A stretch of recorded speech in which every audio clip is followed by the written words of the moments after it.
주님의 오심의 때를 이야기하고 있습니다. 성경은 예수님의 다시 오심의 때가 분명하게 있다라고 말씀하고 있어요. 주님의 재림, 그러니까 다시 오심의 때를 말씀하고 있는데, 다시 오신다라는 것은 처음에 오신 예수님은 어떻게 오셨습니까?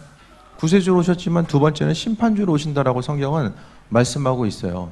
선과 악을 나누시기 위해서 그분은 심판주로서 이 땅에 임하신다라는 것을 분명히 말씀하고 있고, 또 그래서 이제 오늘 사도 바울은 데살로니가서를 통해서 준비하라는 거죠.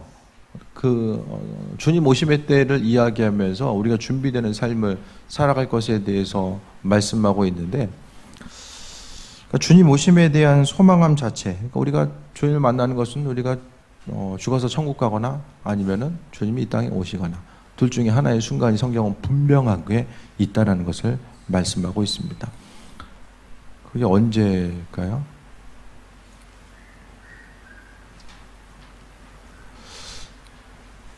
언제쯤 될까요? 중요한 것은 하나님만 아신다는 거죠. 하나님만 아시고 때와 그 시간에 대해서는 아무도 모른다라고 하지만 분명한 것은 다시 오신다라는 것은 분명하게 말씀하고 있어요. 그래서 성경은 몇 가지 기준을 제시하고 있죠.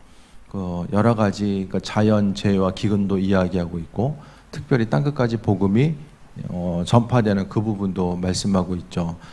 여러 가지 것들을 이야기하지만 중요한 것은 몇몇 징조들을 말씀하셨지만 주님 오심에 대한 것들에 대해서 우리가 깨어서 준비되어 있으면은 주님이 언제 오실지, 우리가 먼저 가든 주님이 오시든 중요한 것은 만날 때가 반드시 있다라는 것을 성경은 이야기하고 있고, 한 세상 살다가 모든 것이 끝나버리는 것이 아니라 하나님 말씀 가운데 우리는 이 세상, 그러니까 종말이라는 것은 지난번에도 말씀드렸던 것처럼 예수님의 초림과 또 재림 사이가 이제 종말의 시기라고 말씀드렸어요.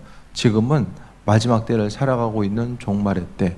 그래서 더욱더 많은 사람들이 기도하고 깨어있는 사람일수록 이 마지막 때에 대해서 더 관심을 기울이고 눈을 들어서 성경에 나와 있는 이 마지막 때의 사인들이 눈앞에 보이는 세상 가운데 어떻게 펼쳐지고 있나, 이런 것 하나하나를 좀 돌아보고 나아가게 됩니다.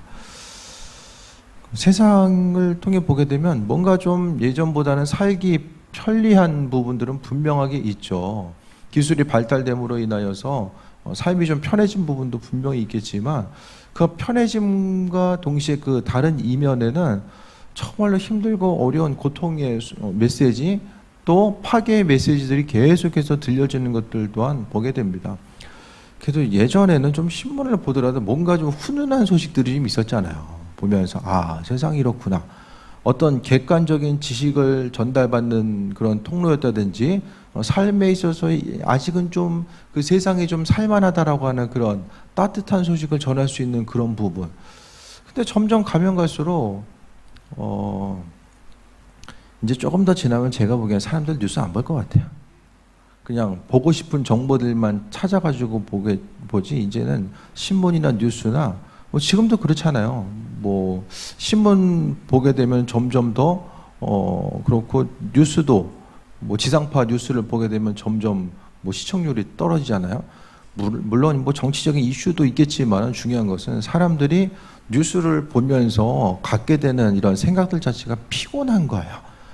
그 뭐냐면은 각자의 인생의 문제도 피곤한데, 세상에서 우리나라뿐만 아니라 저 지구 반대편에 있는 얘기까지 일일이 다 내가 정보를 흡수해가지고 그것을 근거로 해서 이러네 저러네, 점점 더 삶의 여유가 없어지는 거예요. 이제 알고 싶지도 않고, 안다고 해서 달라질 것도 별로 안 보이고, 그렇게 하다 보니까 점점 더 세상을 살아감에 있어서, 요즘도 더 그렇잖아요. 우리나라 현실을 통해 보게 되면 시끄러운 얘기들이 계속해서 들려지게 되고, 이런 현상들을 통해 봤을 때에 살기는 예전보다 조금 더 수월하고 편해지는 것 같은데, 그 이면에 나와 있는 또 환난과 어려움의 소식, 또 기근과 지진과 또 어려움의 때가 끊임없이 다가오는 것.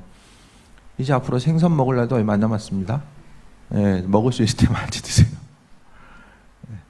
조금 더 지금은 이제 각각의 이제 생선 속에 있는 그 미세 플라스틱이라든지 환경 오염 자체를 지금 이걸 측정할 수 있는 기술 자체가 지금 아직은 휴대용 장비로 좀 떨어져 있는 거예요. 그러니까 안 보이고 파악이 안 되니까 이제 먹고 있지만은 조금 더 기술이 발달되고 나면은 이 스캔해 보면 이제 다 이제 뜨는 시대가 오잖아요. 그러면은 정확한 생선의 상태가 판별되면은 이제 모르니까 먹지 뭐 먹으면 보면은 먹겠습니까? 그러니까 먹을 수 있을 때 네, 드시고 어쨌든 시대적으로 생각해 봤을 때에 물로 인해서 걱정하고 또 공기로 인해서 걱정하고 삶에 있어서 가장 기본권적으로 누려야 될 것들에 대해서 끊임없이 근심 걱정하는 것이 바로 성경이 이야기하는 말세의 징조입니다. 그러니까 뒤로 가면 말세가 되면 될수록 삶을 살아간다는 것이 쉽고 편안한 환경이 아니라 계속해서 환난과 어려움의 순간을 이야기해요. 선진국이든 뭐 후진국이든 간에 계속해서 이 어려움의 문제가 계속해서 나타나는 것 같아요. 세상이 좀 평화로워 보여도 국가마다 군비는 계속해서 늘어나죠. 무기에 대해서 계속해서 늘어나고 이제는 뭐 핵 협정 같은 것도 이제 파괴돼서 미사일 숫자도 이제 계속해서 늘어나고 영화들 이야기하잖아요. 핵 전쟁에 관한 영화들 얼마나 많이 나와요. 영화는 어떻게 제가 뭐라고 말씀드렸죠? 미래학자들이 이어난 거예요. 다 분석한 거죠. 그러니까 그와 같은 현상들 동시다발적으로 있는 핵들만 다 터져도 문명은 전멸됩니다. 쉽게 말해서 석기시대 비슷하게 다 돌아가는 거예요. 그런 위태한 시대를 우리는 지금 살고 있고 성경에 말하고 있는 이 마지막 때, 그러니까 뒤로 가면 뒤로 갈수록 인생이 이렇게 왜 이렇게 힘들지? 그 중에 가장 기본으로 깔려 있는 것은 말세이기 때문이에요. 마지막 때. 이 마지막 때이기 때문에 우리는 내 마음과 생각과 의지 그것만 가지고는 그 승리하는 삶을 살기가 너무나도 힘들어지는 거죠. 그러니까 점점 가면 갈수록 이 공허함과 상실의 시대, 보여지는 것과 보이지 않는 것 가운데서 이 상실의 시대가 점점 더 다가오게 되는데 그 공허함을 우리가 이기고 나아갈 수 있는 것은 바로 하나님의 은혜. 사람이 믿을 구석이 있어야 되거든요. 그것 자체가 하나님의 능력과 인도하심이 되어야 됨을 말씀드립니다. 재림시 성도를 향한 부탁과 권면. 여러분 사람 만나는 거 좋아하십니까? 사람 만나는 거 좋아하세요? 신앙생활을 살려면 사람 만나는 거 좋아해야 돼요. 마지막 때를 지금 준비하면서 사도 바울은 이 데살로니가 교인들에게 또 우리에게 또 본문을 통해서 이야기하는데 형제들과의 관계성을 지금 이야기하거든요. 5장 12절 보면 형제들아 우리가 너에게 구하노니 너희가 가운데서 수고하고 주 안에서 너희를 다스리고 권하는 자들을 너희가 알고 그들의 역사로 말미암아 사랑 안에서 가장 귀히 여기고 너희끼리 화목하라. 교회 공동체 가운데서 사랑하고 귀히 여기고 서로 화목하라라고 이야기합니다. 그러니까 마지막 때를 준비하는 것이 나 혼자 그냥 짐 싸가지고 어디 들어가서 기도 계속하고 있는 그걸 이야기하는 것이 아니라 먼저 교회 공동체, 하나의 말씀으로 부름받은 이 교회 공동체 안에서 먼저 화목하라고 말씀하고 있어요. 그러니까 그 관계성 자체, 관계에 실패하면 신앙생활에 실패합니다. 나는 주님과의 관계성 가운데서 기도하고 찬양하는 건 참 좋은데 사람 만나서 믿음으로 교제하거나 또 믿음으로 서로 나누는 것들을 힘들어한다. 그러면 문제가 있는 거예요. 뭔가 잘못 알고 있는 거예요. 하나님의 말씀 자체를 좀 잘못 알고 있는 거예요. 이 말씀 자체는 공동체를 통해서 풀어줘야 되고, 그러니까 교회도 소그룹이 활성화되면 활성화될수록 이 성숙한 교회라고 볼 수 있어요. 왜냐하면 교회 공동체의 소그룹을 통해서 하나님 말씀이 나누고 교제되고 그 말씀을 듣고 나서 나는 이 말씀 이렇게 받아들였는데 옆 사람 이렇게 받아들였어요. 그런 나눔과 교제와 공동체에 함께하는 모습을 통해서 더 기쁨과 새해 먹고 나아갈 수 있는 그 은혜를 우리가 경험할 수 있기 때문입니다. 그래서 교회 공동체 가운데서 사랑 안에서 귀히 여기고 화목하라. 교회는 또 어디입니까? 가정도 교회죠. 가정도 교회입니다. 교회만 교회가 아니라 지금 성경에서 말하는 교회 공동체는 세상 사람들이 말하는 교회는 이 조직이고 건물을 이야기하지만 중요한 것은 성경이 말하는 교회는 믿는 사람들의 모임 자체가 교회인 거예요. 그러니까 신앙인들이 모여 있으면 가정도 교회가 되는 거예요. 그래서 교회 안에서 서로 화목할 것에 대해서 말씀하고 있습니다. 그러니까 하나님 말씀을 보고 듣고 배운 것을 통해서 때로는 좀 실족할 때가 있죠. 신앙이들끼리 뭐 만약에 교회 갔다 와서 이렇게 다툼의 문제가 있으면 저 교회 다닌 신앙인들끼리도 저분 신앙생활 열심히 하는데 왜 저렇게 행동하지? 그렇게 볼 때가 많이 있잖아요. 신앙생활 하면서도. 근데 중요한 것은 우리는 믿음 생활 하면서 조금이라도 변화되고자 힘쓰는 공동체가 우리죠. 신앙생활하는 순간 내 인격과 내 자아가 모든 것이 다 한순간에 급격히 변화돼서 전혀 딴 사람인 것처럼 행동하는 거. 물론 개 중에는 좀 그렇게 완벽하게 변화되는 사람도 있지만 대부분은 나 자신의 부족함에 대해서 느끼고 변화되고자 힘쓰는 거예요.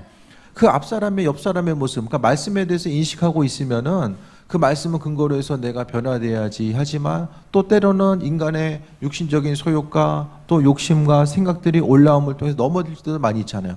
그 넘어지는 모습이 보일 때는 책망하고 저 사람 교회 다니는데 왜 저래?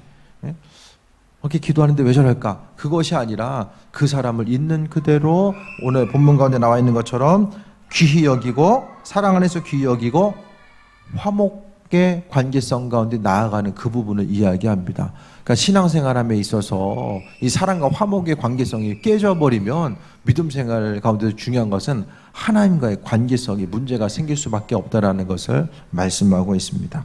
그래서 가장 중요한 것은 교회 공동체 가운데서 또 가족 공동체 가운데서 사랑과 또 화목하라는 것. 사랑으로 귀하게 여기고 화목하라는 것. 그것이 바로 가장 마지막 때를 살아가고 있는 우리들에게 가장 준비하라고 말씀하고 있는 거예요. 우리의 삶의 순간순간마다 하나님 나라의 백성으로서 우리가 준비됨의 상태 자체를, 그러니까 마지막 때가 오면 올수록 다른 것을 준비하는 것이 아니라 먼저는 관계성을 돌아봐야 돼요. 가족과의 관계성, 또 교회 공동체에 대해서의 관계성을 먼저 돌아봐야지만 그의 삶이 주님 오심의 때를 준비하고 있는지 아닌지가 거기서 또한 분별될 수 있다는 것을 이야기하고 있습니다. 또 14절 봅니다. 또 형제들아 너희를 권하느니 게으른 자들을 권계하며. 권계하는 게 뭐죠? 게으르면은 신앙생활 못합니다. 계속 말씀드리지만은 할 수가 없어요. 권계한다라는 것은 겉면에서 세우는 거죠. 그리고 마음이 약한 자들을 격려하고. 심약한 사람들이 있잖아요. 항상 문제가 있을 때 계속해서 넘어지고 계속해서 넘어지는 그들을 향해서 왜 이렇게 넘어지냐 책망하고 그것이 아니라 그들을 향해서 격려하라고 있어요. 힘이 없는 자들을 붙들어주며 모든 사람에게 오래 참으라라고 합니다. 그러니까 14절에 나와 있는 것은 시선이 지금 어딜 가 있죠? 연약한 형제와 가족들에게 가 있어요. 맨날 넘어지는 사람 공동체에서 내쫓으라고 이야기하지 않고 뭐라고 하고 있습니까? 권면하고 위로하고 세워주는 것. 사람이 위로받을 때가 있습니까, 여러분? 여러분은 위로해 주는 곳이 있습니까? 위로받는 곳이 어디 있습니까? 어디 가서 내가 이런 문제가 있어요. 뭐 상담 시설도 요즘 많이 있고 내게 이런 문제가 있어요. 얘기할 수 있지만은 얘기하고서 인간적인 생각 가운데 위로해 줄 수 있지만 그 위로가 중요한 것은 위로받는다고 해서 삶에 있어서의 근본적인 것들이 변하진 않죠. 중요한 것은 신앙인의 위로는 바로 믿음의 권면도 있지만은 기도죠. 하나님의 구체적으로 일하심에 대한 소망함과 기대함을 그 심령 가운데 심어주는 것 자체가 참된 위로이고 참된 권면입니다. 그러니까 말로서 그냥 립서비스하는 것이 아니라 구체적으로 하나님이 행하실 것에 대해서 이야기하는 거죠. 믿는 자로서 중요한 것은 오늘 본문 가운데서는 가족 공동체, 교회 공동체를 이야기하고 있고 14절 가운데서는 그 중에서 특히 더 힘들고 어려운 사람, 게으르고 또 약하고 힘이 없고 그런 이들을 향하여서 어떻게 하라고요? 모든 사람에게 오래 참으라라고 이야기합니다. 오래 참을 것에 대해서 말씀하고 있어요. 그러니까 신앙인은 그 눈에 보이는 그 한 사람 한 사람과의 관계성을 통해서 참는 연습을 하게 되고 그 참는 것을 통해서 하나님의 뜻과 인도하심을 우리가 발견할 수 있게 됩니다. 그래서 마지막 때를 준비하는 우리들의 삶이 주님께서는 다른 걸 말씀하지 않았어요. 마지막 때일수록 더 죽도록 기도하고 죽도록 충성하고 더 헌신하고 수고해라. 그것을 말하기 전에 오늘 사도 바울은 말씀을 통해서 주변을 돌아봐라. 교회 공동체, 가족 공동체, 그중에서 특히 연약한 이들에게 관심을 두고 그들을 세우고 나아갈 것을 이야기합니다. 그러니까 하나님은 무엇이든지 함께하는 것에 대해서 기뻐하세요. 공동체와 더불어서 함께하고 그들을 세워가고 또 그들의 심령 가운데 은혜로 충만함으로 나아갈 것, 그러니까 한 사람 한 사람을 세워가는 것에 대해서 하나님은 기뻐하신다라는 것을 우리가 말씀을 통해 다시 한번 보게 됩니다. 그래서 하나님의 은혜 가운데 살아가는 우리의 삶은 그분의 음성에 더욱더 귀를 기울일 수 있어야 되는데, 그러면서 15절을 더 보면 삼가 누가 누구에게든지 악으로 악을 갚지 말게 하고, 악으로 악을 갚는 거는 뭐 누구나 다 할 수 있죠. 받은 대로 돌려주는 것은 다 할 수 있습니다. 그런데 말씀은 그렇게 하지 말라고 이야기하고 있고, 또 서로 대하든지 모든 사람을 대하든지 항상 선을 따르라라고 합니다. 성경에서의 선은 윤리와 도덕이 아니라 하나님 말씀을 근거로 해서 이야기하는, 말씀에서 행하라고 하시는 그런 그 순종함의 이런 명령들이 있잖아요. 그런 명령들이 바로 선의 모습입니다. 왜냐하면 절대 선 대신 하나님께서 우리에게 악한 거 말씀하지 아니하시거든요. 그분께서 행하라고 우리에게 순종의 요소로 주시는 것은 그것을 통해서 하나님께서 우리의 삶을 통해서 이루어 가시고 우리 세워가길 원하시는 그분의 뜻과 인도하심이 있기 때문입니다.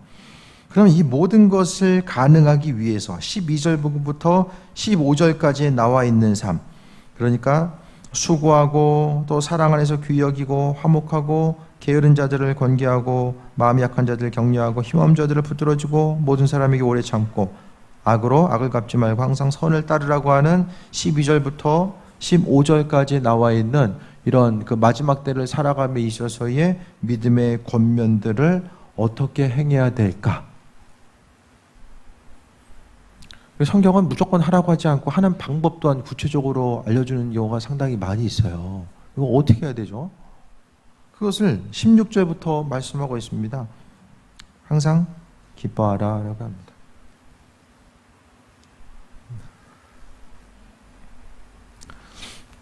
다들 기쁜데 더워서 잠을 못 자서 표정이 그런 거죠?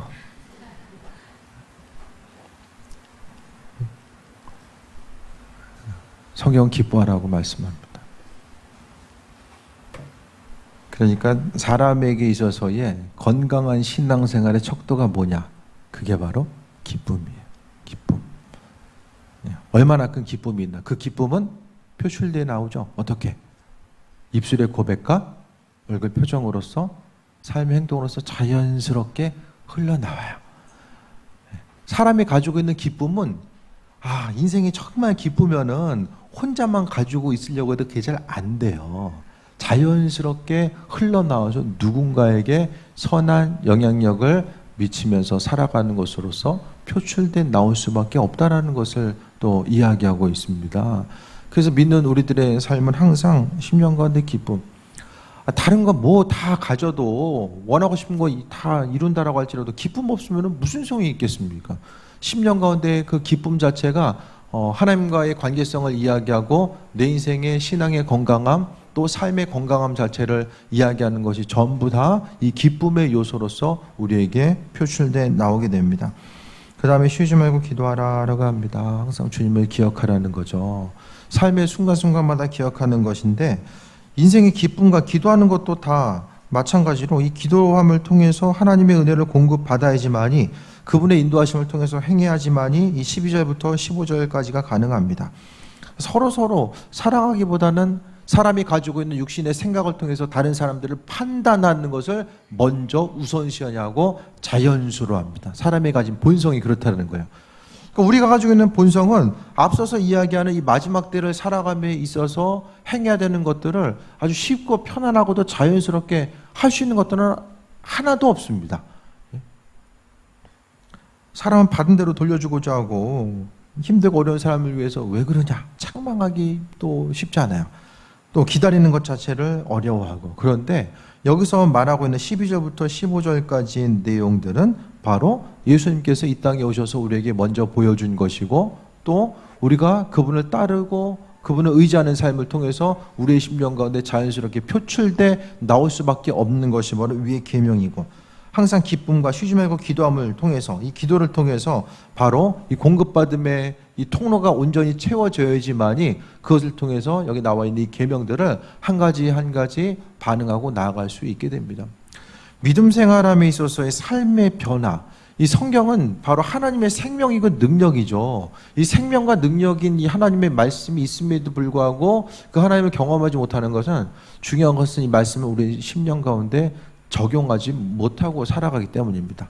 다시 말씀드리면 쉬운 말로는 말씀에 대한 순종과 반응 자체가 순간순간 있지 않기 때문에, 그러니까 제가 계속 강조하는 것이 지금 주신 말씀에 대해서 한 가지라도 좀 적용점을 찾아서 해보라는 거지. 잊어먹지 말고 맨날 듣기만 하면은, 듣는 거 성경에서는 잘 들어라, 들으면 유익이 있다.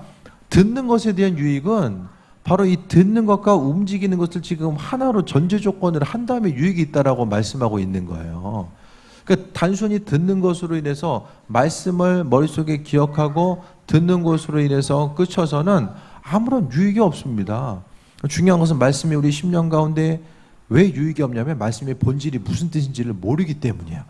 그러니까 이대로 지키고 행하다 보면 주님이 이것 때문에 이 말씀 이렇게 지키라고 말씀하셨구나, 이런 이유가 있구나, 이것이 체험을 통해서 깨달음을 통해서 우리에게 가지고 왔을 때에 그 가운데서 또 새해 먹고 나아갈 수 있는 그 은혜를 경험하게 됩니다. 영어 단어도 그냥 백날 외우는 것보다 그냥 지문 가운데서 그 단어를 발견하고 의미를 찾는 것이 훨씬 더 머리 기억이 남고 체득화가 되죠. 아무리 머릿속으로 이제 보면은 보는 거, 공부를 아무리 해도 보는 것으로만 그쳐버리면 실제적으로 사용하지 않으면은 다 잊어버립니다. 하지만 그 말씀에 대해서 적용을 해보고 이 말씀대로 살아가는 사람들은 이게 참 이와 같은 말씀 지키고 행하는 것이 참 힘들고 어렵구나, 그래서 주님으로부터 공급받아야 된다는 이 말씀을 하고 있구나. 그러니까 중요한 것은 믿는다라는 것 자체는 이 초대교회 공동체도 그렇고 하나님의 말씀을 기억하고 알고 그대로 순종하고 움직이는 것 자체가 그것을 믿음이라고 이야기하고 신앙생활로서 이야기합니다. 그래서 제가 말씀드렸잖아요. 안디옥이라는 교회, 안디옥 교회에서 바로 예수 믿는 사람들을 처음에 다 그리스도인이라고 불렀는데, 왜? 그리스도인들은 말씀을 들은 것이 다 그리스도 예수 그분의 말씀과 인도하심과 그분이 행했던 것이 삶을 통해 다 드러났어요.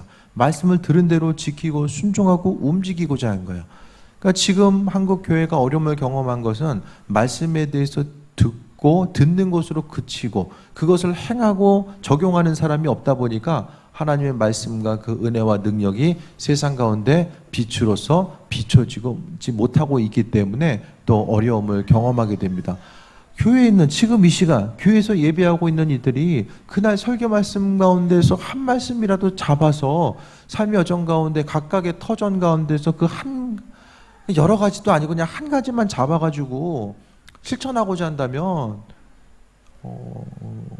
교회 공동체뿐만 아니라 대한민국이 달라지고 또 그 가운데서 또 하나님의 영광이 나타나고 또 우리의 삶이 달라지는 그 모든 것들을 경험할 수 있게 됩니다. 18절 봅니다.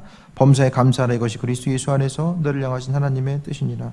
성경은 감사를 이야기하면서 이렇게 했을 때 감사해라, 아니면 이런 조건을 감사해라, 그것을 이야기하지 않고 그냥 다 감사하라고 이야기해요.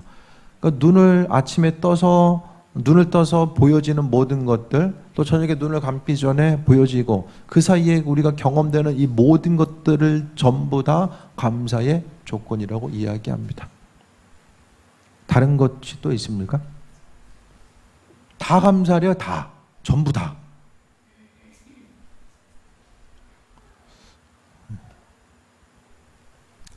우리가 좀 불만이 있어도 하나님 명령하셨기 때문에 왜 그럼 다 감사하라고 하고 있죠? 하나님의 계획하심과 틀 가운데서 우리가 하루하루 살아가고 있기 때문에 감사를 이야기하는 거예요. 그러니까 중요한 것은 버릴 게 없다라는 거죠. 우리가 경험하고 있는 하루하루의 삶, 그 시간들은 버릴 게 아무것도 없다라는 거예요. 하나님은 불평하는 그 모습 가운데 있다라고 할지라도 그 불평하고 때로는 성경에 보면은 뭐 욥이 불평을 하기도 하고 또 요나가 불평을 하기도 하고 이 불평의 모습 가운데 하나님께서는 불평했냐? 이런 내용은 참 내가 생각해도 불평할 만하다. 그렇게 얘기하신 적 한 번도 없어요. 왜? 하나님 보시기에는 우리의 삶의 고난과 어려움의 순간도 불평해야 되는 이 조건이 아닌 것으로서 하나님께서는 예비하심과 인도하심이 있기 때문에, 그러니까 동행감이죠. 어려움의 환경 가운데 우리를 버려두신 것이 아니라 그 안에서 함께 하시는 그분의 은혜와 인도하심이 있음에 대해서 말씀하고 있습니다. 범사에 감사하라, 이것이 그리스도 예수 안에서 너희를 향하신 하나님의 뜻이니라라고 합니다. 항상 기뻐하고 기도하고 또 범사에 감사하는 이 삶의 여정이 있어야지만이 또 우리가 마지막 때를 준비하면서 살아갈 수 있다는 것을 말씀하고 있고, 또 성령을 소멸하지 말라라고 합니다. 믿음 생활하면서 성령께서는 하나님의 능력과 인도하심을 우리에게 비춰주시고 인도하신 역할을 그 성령께서 행하시는 거죠. 그렇기 때문에 성령의 일하심에 대해서 소멸되면 어떡합니까? 믿음 생활이, 그러니까 성령의 일하심이 없으면 교회가 친목 모임 되는 거예요. 친목 모임. 교회를 친목 모임으로 하기엔 효율성이 너무 떨어집니다.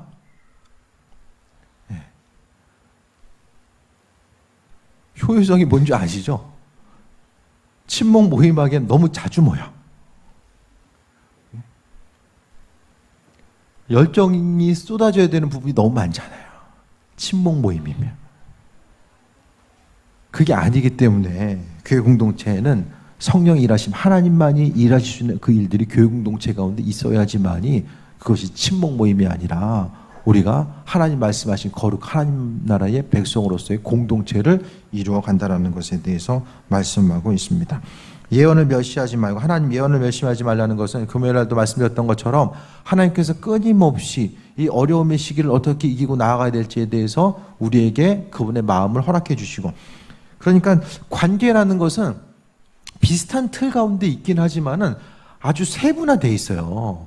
그 환경 자체가 비슷한, 어려움도 계속해서 경험하는 것 같지만은 사람들이 만나는 이 관계성 가운데서 하나님 말씀을 어떻게 구체적으로 내가 실천하고 그 가운데 적용점을 찾고 내가 얼마큼 수고하고 헌신해야 되는지에 대해서 그런 기준 자체를 하나님께서 계속해서 어떤 환경 가운데 그분께 묻고자 하는 이들에게 그분의 뜻을 우리에게 비춰주신다라는 거예요. 그러니까 예언이라는 순결과 하나님의 뜻을 우리에게 비춰주시는 것을 이야기하거든요. 삶의 순간순간마다 하나님의 뜻에 관심을 기울이는 사람, 말씀대로 순종하려고 하는 사람은 이 말씀을 어떻게 순종해야 될까라는 것에 대해서 고민하다 보니까 하나님께 더 묻게 되고, 예를 들어서 한 사람을 주님께서 힘든 사람을 도와줘라, 그 마음, 그 메시지 주셨어요. 그러면 당장 누구 도와줘야지? 주변에 어려움 겪은 사람들 많잖아요. 그럼 누굴 도와줘야 될까? 그럼 어떻게 도와줘야 되지? 이런 부분들에 대해서 세세하게 주님께 묻는 거예요. 그 하나님께서 누구를 만나게 해주시든 내게 있어야 될 것 필요한 것들 주셔서 흘려보내게 하시든 묻고자 하는 이들에게 하나님께서 인도하시는 거죠. 이런 믿음의 선순환이 되면 신앙생활이 참 재밌어집니다. 때로는 주님 말씀하심이 좀 삶에 있어서 좀 부담의 요소로 다가올 때도 있죠. 내가 내 뜻이 아니라 하나님 뜻대로 행하려고 하다 보니까 어려움이 있을 수도 있어요. 하지만은 그 말씀대로 순종하는 한 가지가 쌓이면서 믿음의 능력이 생기고 믿음의 담대함이 생겨요. 그래서 어려운 일을 만나도 당황하지 않고, 왜? 평상시에 내가 말씀 적용하기 위해서 하나님께 묻고 답을 얻는 그런 삶을 살았기 때문에 문제가 생겨도 묻는 거예요. 또 답을 얻고, 그 답이라는 것은 하나님께서 내 마음속에 주시는 마음의 감동을 붙잡는 거죠. 그래서 내게 뭐 마음의 감동 주시겠어? 기도도 안 하는데 주시겠어? 이거보다는 성령 받은 사람들, 하나님께서 하나님의 뜻을 알게 하신다라고 말씀하셨기 때문에 확신하는 거예요. 그때는 좀 나 자신을 확신할 필요가 있어요. 하나님 말씀에 대한 나의 자세를. 21절에 범죄 헤아려 좋은 것은 취하고 악은 어떤 모양이라도 버리라라고 합니다. 악은 어떤 모양이라도 버리라는 것은 악의 모습이 때로는 좀 이 정도만 타협하면 내게 육신적인 어떤 이득이 될 수 있을 텐데 이런 것들로 다가오는 것들이 있잖아요. 다 버리래요. 선을 따르고 악을 버리라. 하나님 말씀에 하라는 것은 하고 하지 말라는 것은 버릴 것에 대해서 말씀하고 있습니다. 지금은 성경은 말세라고 이야기합니다.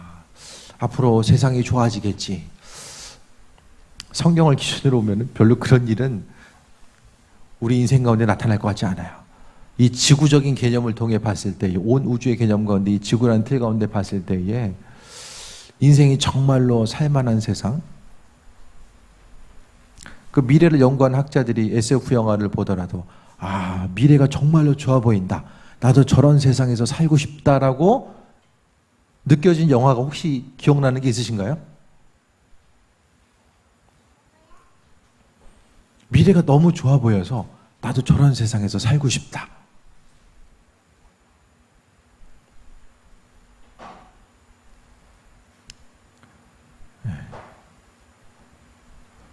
전 못 본 것 같아요. 전 못 봤어요. 말씀 정리합니다. 마지막 때를 살아가는 우리들의 삶의 모습에 대해서 하나님은 우리 혼자서 뭘 하라고 말씀하지 않고 재림을 준비한 성도들은 서로서로의 관계성 가운데서 주님을 만날 준비를 하라고 이야기하고 있어요. 그러니까 여러분의 각각에 있는 공동체에서 항상 이 본문에 나와 있는 하나님 말씀대로 사랑으로 화목하고 세워가고 용서하고 오래 참고 믿음으로 권면하는 이 공동체의 모습이 여러분이 속해 있는 공동체 가운데 없으면 주님 만날 준비가 아직 안 돼 있는 거예요. 성경은 전도를 많이 하고 기도 많이 하고 예물 많이 드리는 것이 주님 만날 준비하는 거야. 여러분 혹시 그러십니까? 예전에 내가 수고하고 준비하고 많이 헌신했기 때문에 그걸 준비해서 주님 빨리 만났으면 좋겠다. 성경은 그걸 마지막 때를 준비하는 것이라고 전혀 이야기하고 있지 않아요. 관계를 이야기해요. 지금 오늘 하루의 관계에서 각각에 속해 있는 곳에서 가족 공동체, 가장 힘든 게 가족이죠.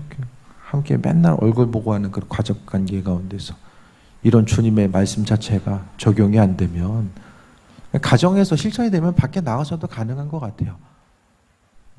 가장 기본적인 여러분이 속해 있는 공동체 가운데서 주님 말씀을 기억하고 주신 말씀 적용하면서 한 말씀 붙잡고 나아가면은 삶이 달라지는데, 이 적용점이 없으면은 믿음 생활이 크게 기대할 바가 없는 것으로서 진행됩니다. 하지만 한 구절 한 구절 하나님 주신 말씀이 무엇인지를 그 본질적인 의미성을 다시 한번 깨달아 알고 그 말씀 가운데 세임 얻는 귀한 삶이 되시길 축원드립니다.